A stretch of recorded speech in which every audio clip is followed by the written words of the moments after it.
part of the Press Play Podcast Network.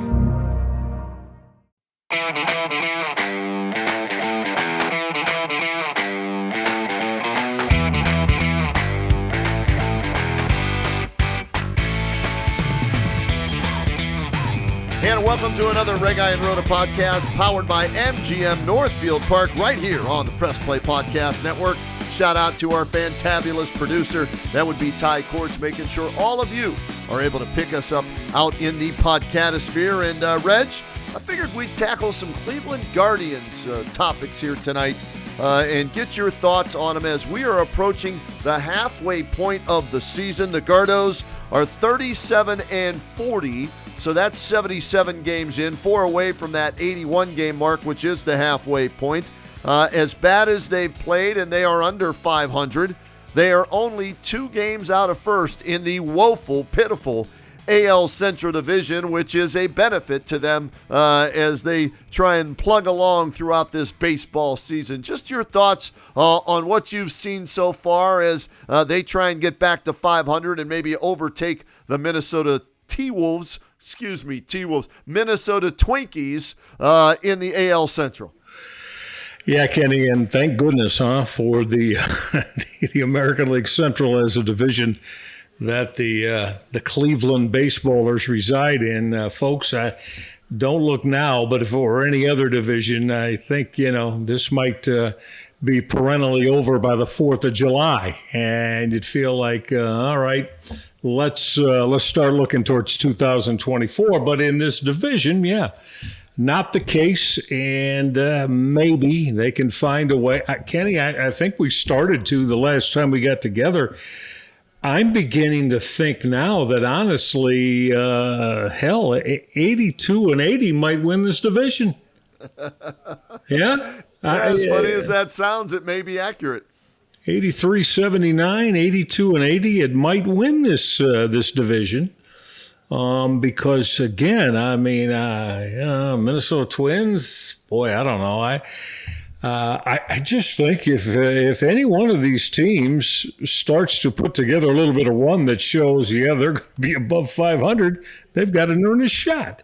They've got an earnest shot to win the division because, as we know, that's the only way. There ain't going to be any wild card that's coming out of this division. So you're going to have to win it. But, you win 83, 84 games, I think you got a real good shot to be the division winner and be in the playoffs in October. Right now, as we tape this, the Twins are 40-39, but they're losing to the Atlanta Braves. So should they lose tonight, they would be 40-40. And the only team in the division at 500, not above 500, at 500, and that would reduce the games back for the Guardians to 1.5, Reg. So there is no team to me where you can say, you know what, they're definitely going to catch fire. They're definitely going to win this thing because there's no roster that you just go, wow. That roster is going to catch fire, and that includes the Guardians. Because as I look at the Guardians, Reg, Shane Bieber is the ace of the staff, but he's 5-5 right now with an earned run average closer to 4 than 3. All right.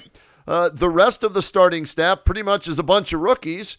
And how many innings are they going to be able to give you throughout the rest of this year? You're hoping to get Cal Quantrill back as he had a good outing in his recent rehab start, and they're hoping to get him back maybe on this road trip between Kansas City and the Chicago Cubs. The hitting's starting to come around, but it's still not scorching the American League or in Major League Baseball. They have, in my opinion, 2 legitimate home run hitters, and that's Jose Ramirez and Josh Naylor. That's it. So you're not going to just have somebody erupt, and that includes Josh Bell for 25 homers in the second half of the season. So this division is still up for grabs, and I don't think there's a clear-cut favorite as to who's going to win it, regardless of what the standings are right now. Yeah, no, I'm with you on that. And when you look at this thing, you say, well, they need a bat. They need probably two bats, quite honestly. They don't have to necessarily be, big time 30 plus a year that you normally consider that type of home run bat. But I'd say more run producers, guys that can drive in runs for you. That can be done with singles and doubles too, but that can move the baseball, not be a big strikeout guy, and drive in runs. And Kenny, when you look at, Josh Bell was expected to do this, but now that you see him every day, and I know he's had a couple of strong power years, but man, he's got a lot of holes in his swing. There are times that he just doesn't make a lot of contact, and he goes through stretches like that. So, to me, now the question comes in. So. And you and I've, kind of mulled it over ourselves. Do you think about moving Shane Bieber?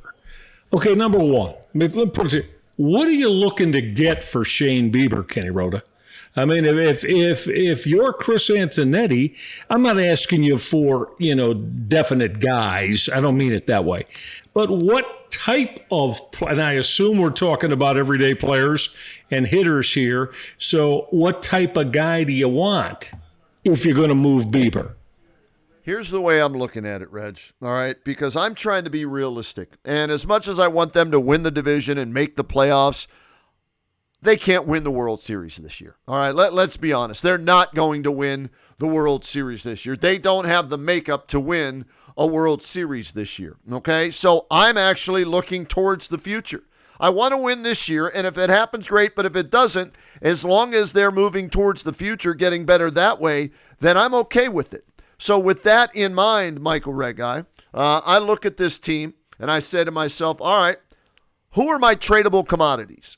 And I think you have two of them right now that might be of interest to other teams out there in Major League Baseball. Shane Bieber, number one, first and foremost, and Ahmed Rosario at shortstop if somebody is in desperate need of a middle infielder due to injury or lack of production. So I think you look at those two guys as possible candidates to be traded. What could you get back for those two guys? That's the question. Who's willing to give up something for either one of those guys? We'll start with Shane Bieber. I did research on this real quick, Reg. Sure. Dodgers, Nationals, Yankees, Orioles are listed as team needs as starting pitching, okay? Mm-hmm. And those teams are all battling for playoff spots. And, of course, the Dodgers, not just a playoff spot, they're thinking World Series. Yankees, they're thinking World Series. Nationals and Orioles, not so much. So I'm looking at Dodgers and Yankees. And so I did a deep dive, and those two organizations have a pretty good farm system right now. So I'm to the point looking at this team realistically, the Guardians, and saying, I don't necessarily need to get something back to help me win this year. I need to get something back for the future. I need to get me something I desperately need to help me win maybe next year and beyond. So with that in mind, I looked into the Dodgers. Their top prospect is Diego Cartaya, ranked 14th in all of Major League Baseball. He's a catcher. What do the Guardians need? They need catching help. And I know Bo Naylor got his first hit and had a couple of hits, I guess, yesterday. And they think their catcher the future. Well, Diego Cartaya, if I can get him from the Dodgers, along with a Bobby Miller or a Gavin Stone, one of those two starting pitchers, that's a starting point for me with the Dodgers. The Yankees, you're looking at Anthony Volpe, the number 5 overall prospect in all of Major League Baseball. Yes, he's a shortstop, but if he's the number 5 overall prospect in Major League Baseball, I don't care what position he plays. I'll find a spot for him on my roster in my lineup. And yes, they've got Drew Thorpe, Will Warren, Richard Fitz as pitchers who are top prospects as well. So I'm looking more towards the future, Reg, for Shane Bieber, trying to get a haul of young players in return for him at the August 1 trading deadline. All right, so you want to go that way. I get it, and that's probably the most prudent way to go. I'm with you on that. See, the thing is, and I looked into it too, but are those teams that you mentioned, for instance, the Yankees. Well, they're not giving you Anthony Volpe. I mean, they're playing him at shortstop every day now. He's not, I think he's only hitting 200. It might even be a little bit less than 200, but he's making the plays defensively, and he's got 10 home runs. The average isn't good. He's got 10 home runs. Yankees aren't giving you him. I'll give you a guy that's more like that the Yankees would offer you for Shane Bieber. DJ LeMahieu. Would you take DJ LeMahieu for Shane Bieber? Straight up? No, I don't know about straight up. Okay. You'd probably, if you're the Guardians, you'd probably try to get a young player too. I'm just saying though, Ken, I'm trying to play devil's advocate a little bit, and put on the hats, as you and I always do, of the other team's GM. When you want to make a trade, you're not getting Volpe. I think they'd more like offer you a 32-year-old, very good, right, good everyday player, plays about 5 different positions, DJ LeMahieu. So now if you're Chris Antonetti, where are you at with that? Is that something you want to do for the guy who is, again, he's not having a real strong year, but he is your number one, right? And until further notice, he's the ace of your staff. I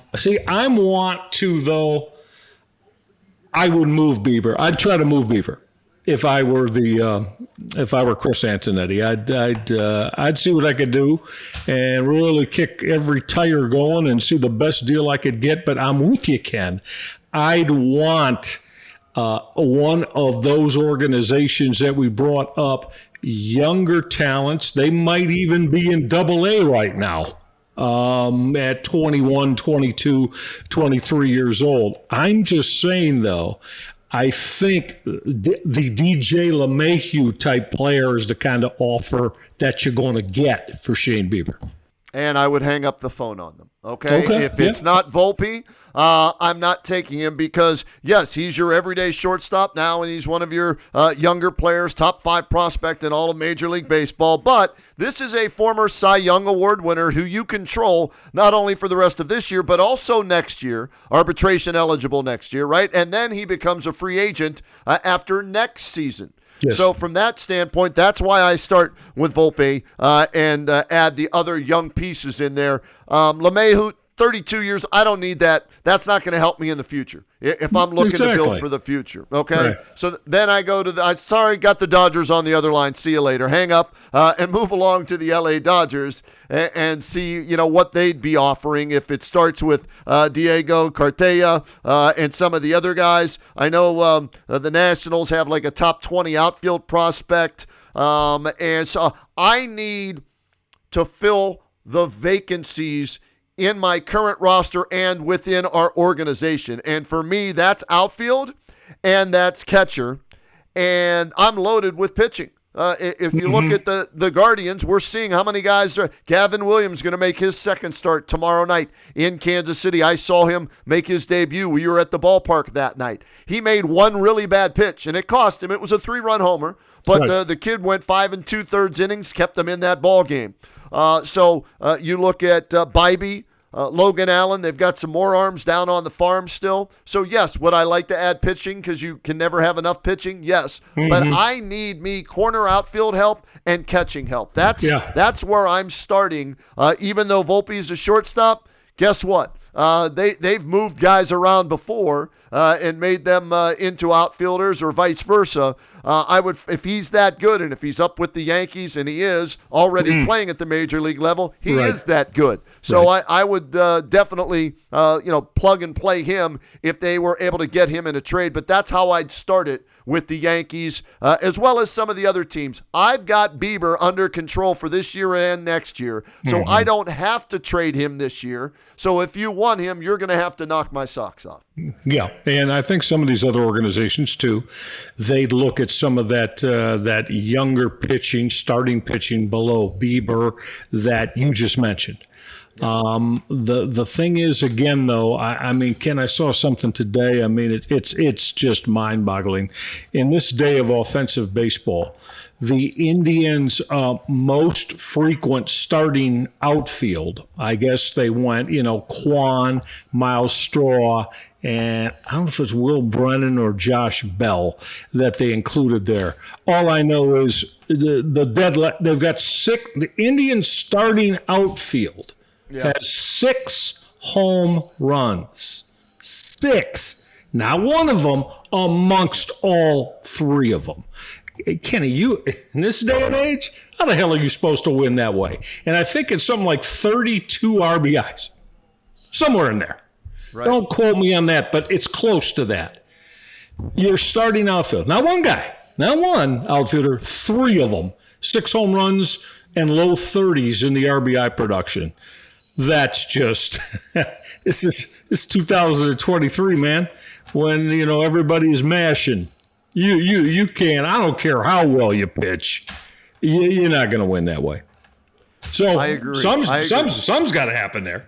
That's why I'm willing, and I hate to say that. I can't believe I'm giving up on this year, but realistically, it's not going to happen this year. It's just not. Last year was a nice run. Maybe they overachieved last year. Oscar Gonzalez, maybe they call him up at some point, and he, goes back out to right field and splits time with Will Brennan, and they go lefty right. But you're right. You can't have an outfield like they have right now and expect to win much in Major League Baseball. So August 1st is the trade deadline. We'll see what they do between now and then, Reg, not only with Bieber, with Rosario, and we'll see. Maybe there's some other guys that you and I aren't talking about that other teams might have an interest in, that they could get some young talent for to brighten their future and keep that that prospect bunch at AAA Columbus, AA Akron, and on down the line, loaded for them to dive into over the next few years. All right, let's do this, Reg. Let's get a break in right now. When we come back, I want to get your thoughts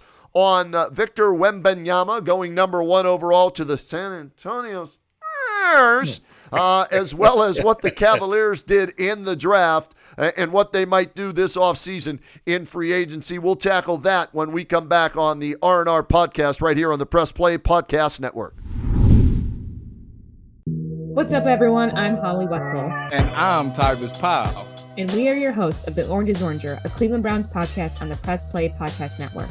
We give you all the dog pound coverage that you'll need to get you through the regular season, hopeful postseason, and I'd say off-season, Tybus, but is there really ever an off-season for this team? Thankfully for our podcast, Holly, there really never is when it comes to the Cleveland Browns. Don't miss our breakdown of each week's matchup, game recaps, and any and all news out of Berea to feed your Browns appetite. As we know, Holly, dogs gotta eat. Yes, they do. So hit that subscribe button and never miss an episode of the Orange is Oranger, Cleveland Browns podcast on the Press Play Podcast Network.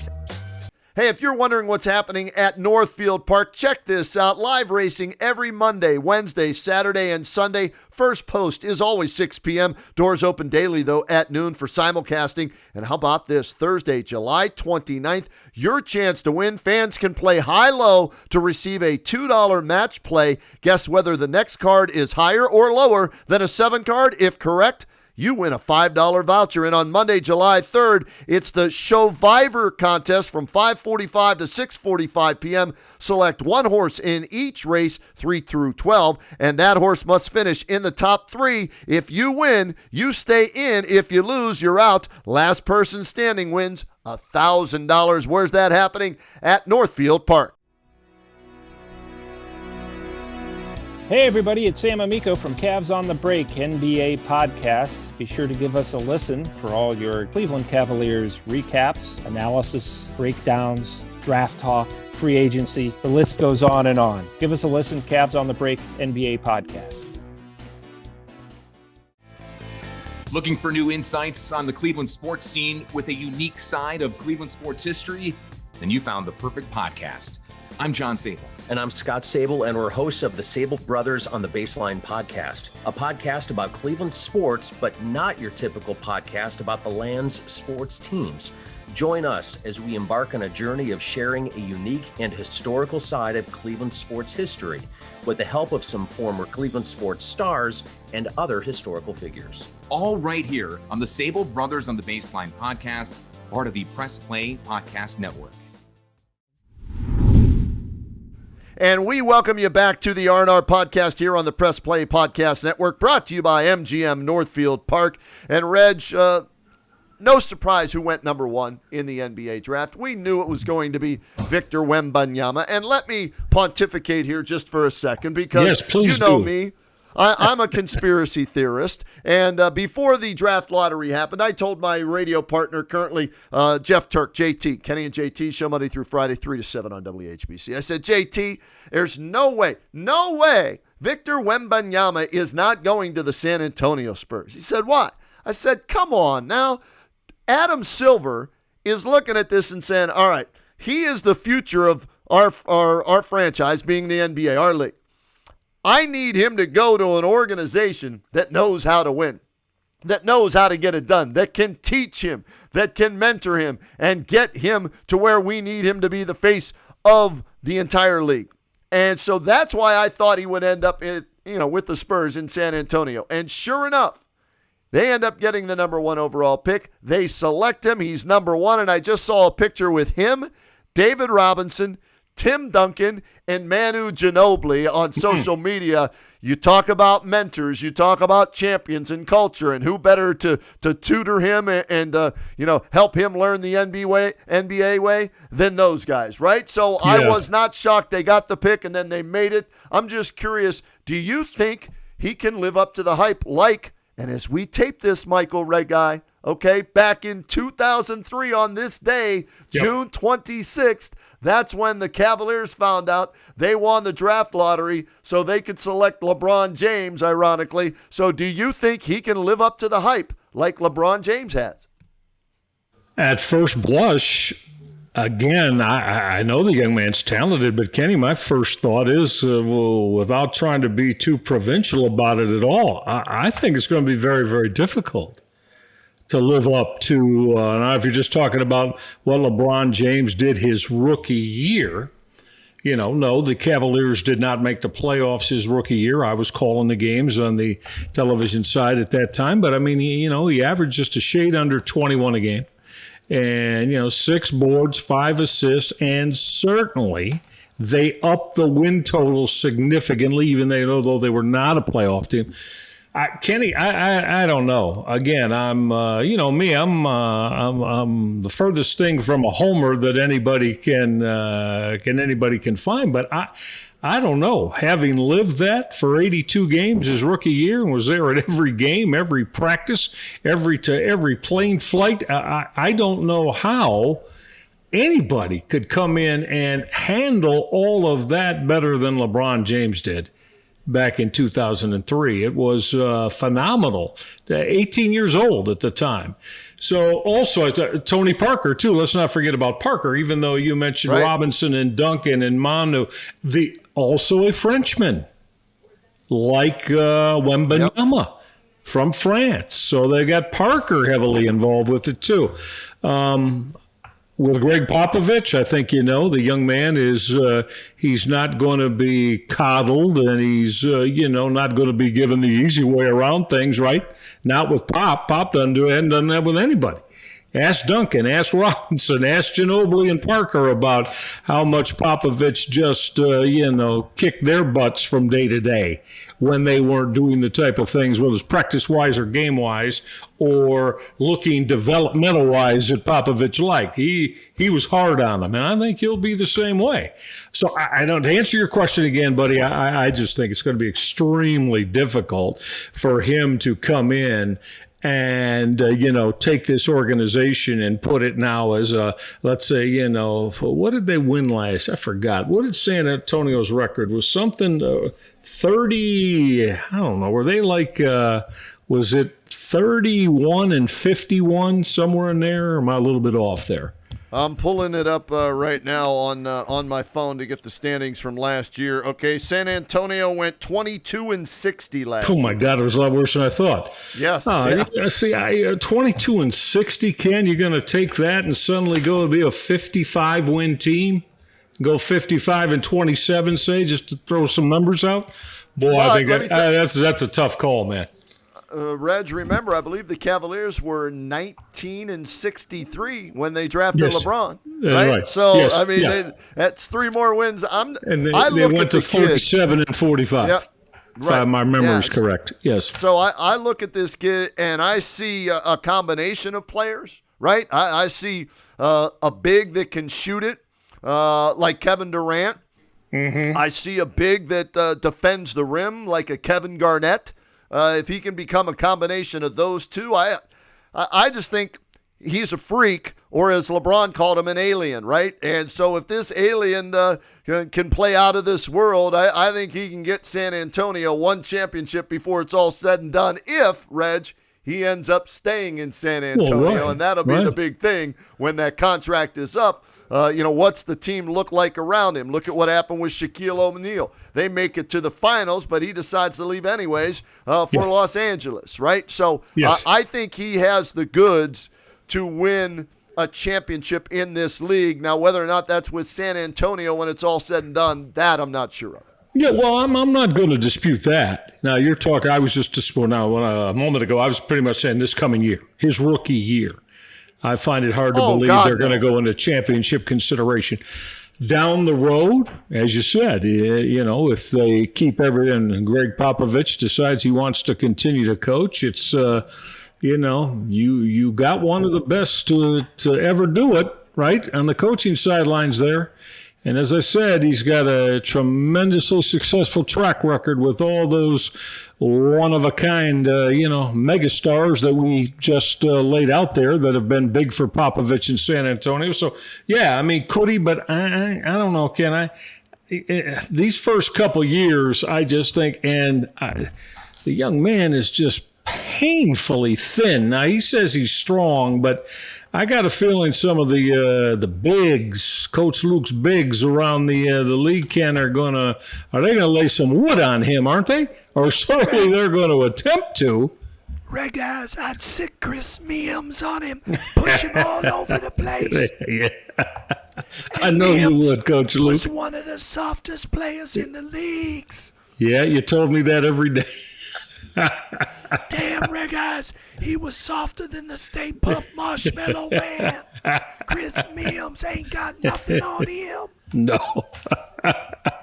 Classic stuff, man. Classic. Yeah, it was. Reg, I'm with you. It's going to take 5 to 6 to 7, 8 years even, right? So I don't expect anything anytime soon. Even LeBron, look how long it took him and Michael and all the greats to win. Magic was, a unicorn thrown into a great situation with arguably the greatest player to ever play at that time, Kareem Abdul-Jabbar, right? Yep. So, I don't expect it to happen, overnight. I expect it to be a journey for him, but I just think he's so unique. And if he can stay healthy, and it's a big if with all these, hey, he could be Sam Bowie, break a foot in his bone and be done. Or a Greg Oden. Who knows because of how thin he is. But then again, he could be like Kevin Durant and stay rail thin throughout his career and win a couple of championships, although Durant's not guarding centers and he will have to guard centers. So I get your point there. Right. But I just think he's talented enough that at some point in his career, he will lead somebody to a championship team. Or championship. I'm with you. And it's good you said somebody, because we know how this NBA is now. When you get free agency and, are able to have that come your way, who knows? Who knows in 4 or 5 years where his thoughts might lie. But again, he's in a hell of a situation. They talk about, being developed by one of the best coaches and organizations to ever do it. Yeah, they've been on tough times of late, but we know this league is all about, Kenny. If you don't have the mega stars and a pretty damn strong roster to go with those mega stars, you're paddling up the creek, man, without a paddle, really. Right? We know how tough it is. No doubt. All right, give me your thoughts on the Cavaliers draft selection at number 40. Emoni Bates, what do you think? Yeah, for total clarity, Kenny and I have discussed this. I went on the Kenny and JT show, I think it was Friday, after the Cavaliers made the selection. Ken, right off the top, I'm a little disappointed that, we don't know what all the offers were, but we know this. The Cavaliers were trying to get into the back end, let's just say the mid-20s, late 20s of that first round. And for whatever reason, it didn't materialize. And I look at some of the guys that were taken in that area, and there's a couple of them. Boy, I wish that they would have been able to find a way to get it done, but they didn't. So now they drafted 49. Ken, I'm going to say, most of all, forget Emoni Bates. I'm going to say that virtually every guy you take at 49. I mean, what can your expectations really be? I mean, initially, I would say probably if I've got any kind of decent team at all, I'm not sure he can come in and get in the rotation regularly. Now, does Emoni Bates, the one thing that the Emoni Bates, when he's got his head right, does best is shoot the basketball, which we know is what the Cavaliers need. Ken, again, on your Kenny and JT show the other day, I told you I had him twice this past year. They just got destroyed by 38 points by Akron. He made one shot. John Gross and his coaching staff, Dustin Ford, they just completely took him out of the game. He looked very upset at his teammates and at his coaches and just looked like he didn't want to be there. Had him a second time against Kent State. He played better, his team played better, but they still lost. In those two games, Ken, and again, now Akron and Kent State, right? Right. Again, we know they're our Northeast Ohio gang here, but, I got as much respect for both John Gross and Rob Senderoff, and Kent State won by double digits. He played a little bit better, but Kenny, in the 1 for 10 in those two games from three.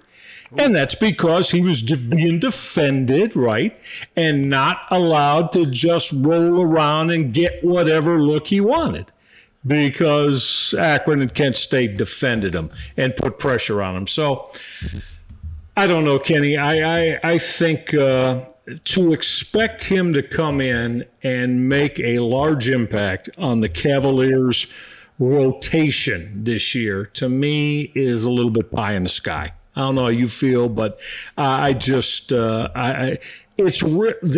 other aspects of the game. He doesn't like to be explosive. It's not part of his game to put it on the deck and try to get to the rim. Kenny, he just doesn't want to pass too much, because he's looking to jack all the time. And defensively, I don't think he's always committed to that end of the floor either. So now you put all that together, and I don't think he's going to make a major impact. Hope I'm wrong. If I'm wrong, great. If the kid's already saying that he's telling Donovan Mitchell that he's going to come in and really get it done, that's great. That's great. Put all that work in this summer, try to develop, but he's got to start doing some other things connected with basketball for my liking, other than looking to just come off a ball screen, have somebody get him the ball, and then him to get his jacks up. Reg, we talked about Victor Wembanyama handling the pressure now of jumping into the NBA as the number 1 overall pick. Can he do it like LeBron James? Well, this kid was supposed to be the next LeBron James. He was on the cover of Sports Illustrated like LeBron James, and unfortunately for him, for whatever reason, he did not handle the pressure well. He was Gatorade Player of the Year his sophomore year in high school, but after that, it kind of went downhill. He goes to Memphis 1 year, doesn't average double digits, then transfers to Eastern Michigan. Yeah, he averaged 19 points and 6 rebounds a game, Reg, but he only shot 40% from the field and 33% from three-point range.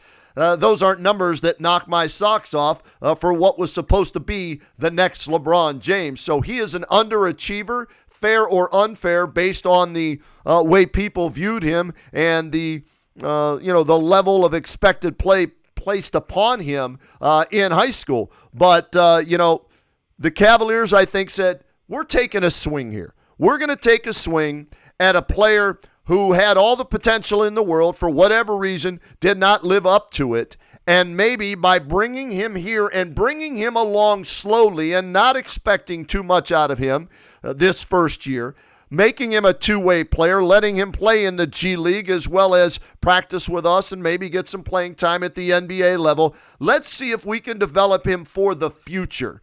And while that's all good and well for the future, they need help right now on the wing. And this isn't it this coming season. So they better go out in free agency or make a trade this offseason to get them some wing help, because Bates isn't the answer for this year, and they don't have anybody on their roster, in my opinion, that's going to help them on the wing. And I don't care how much they tell me about the improvement of Isaac Okoro's shooting and Dean Wade wasn't healthy and all that crap. There ain't nobody on the roster right now that's a starting three in the NBA, and they need to address that for this coming season. Yeah, you're a skeptic, and I certainly can understand that, no question about it. The two guys you mentioned, we've done volumes, you and I, here in the R&R podcast about that. So, what about Mikal Bridges? I've been hearing Mikal Bridges, a free agent. I mean, now you have to pay him. You have to pay him a pretty penny.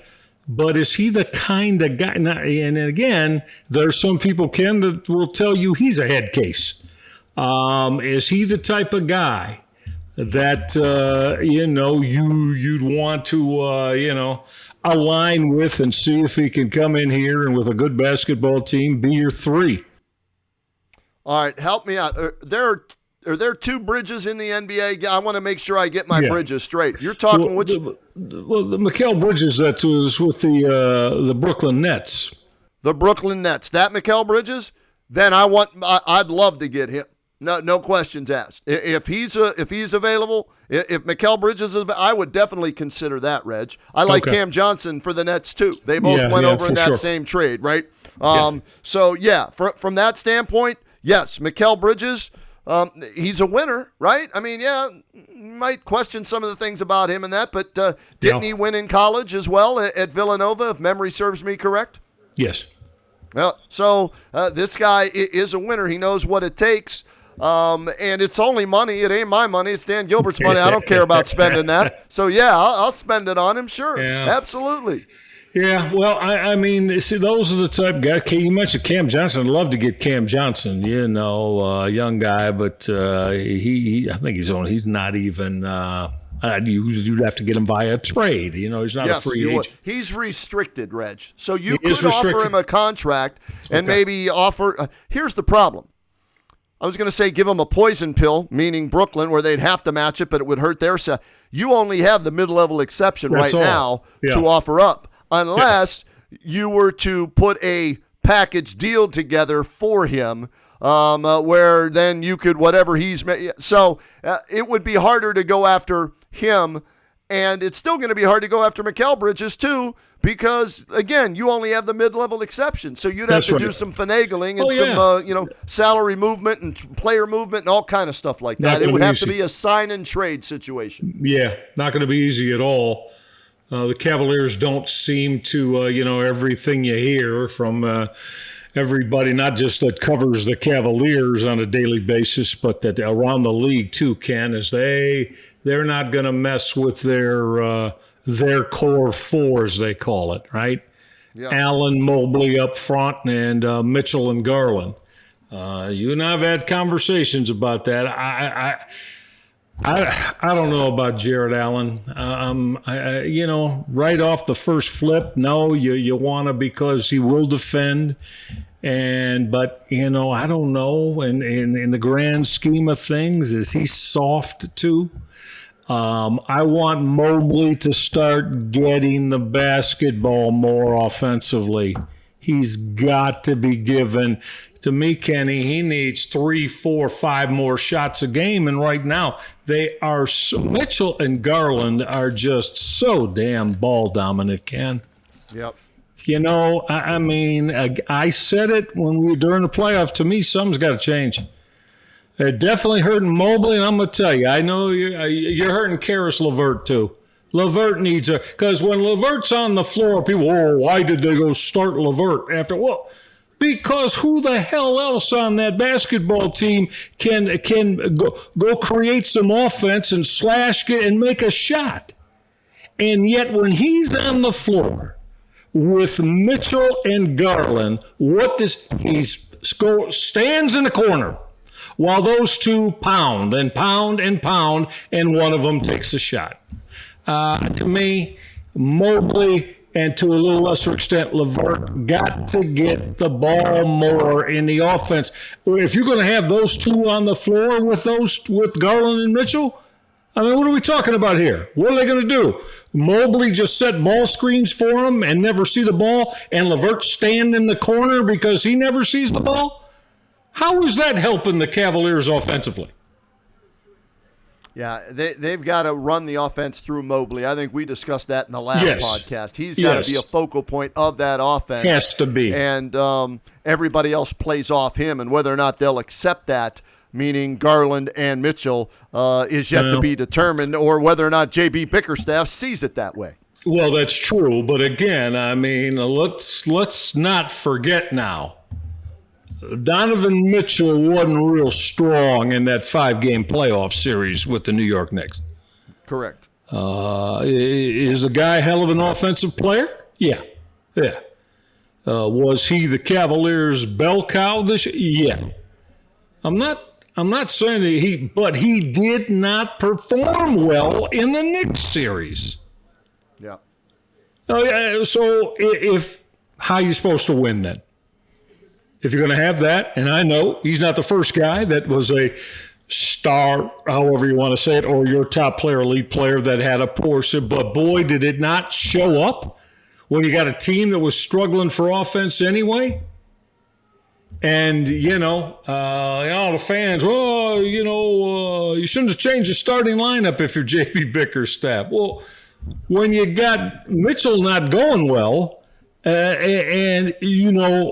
did the Knicks ever guard Isaac Okoro? No, they double dared. They triple dared him to shoot open shots. Exactly. So, and so, I mean, look, it's offensively they got to figure some things out, and they're going to have to figure some things out. And it looks like, and it's probably with this core, right? This same top.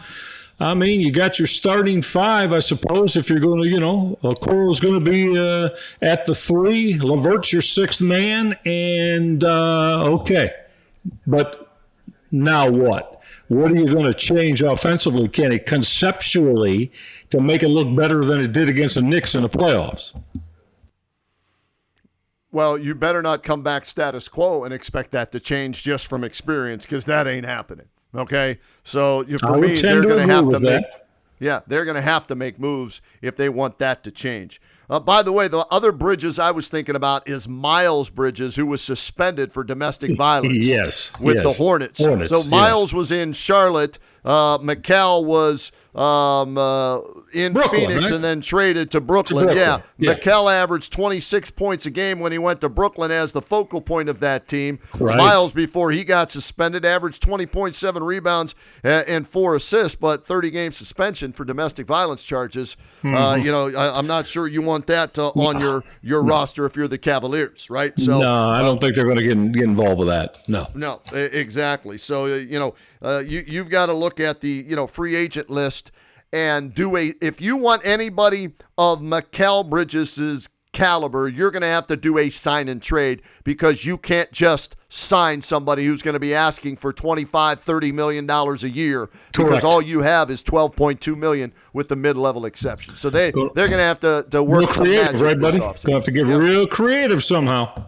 Yes, absolutely. And I agree with you. If you're going to bring that back, again, the starting 5, meaning Okoro starting at the 3 with the other 4 core pieces, Caris LeVert is your 6th man, then what after that?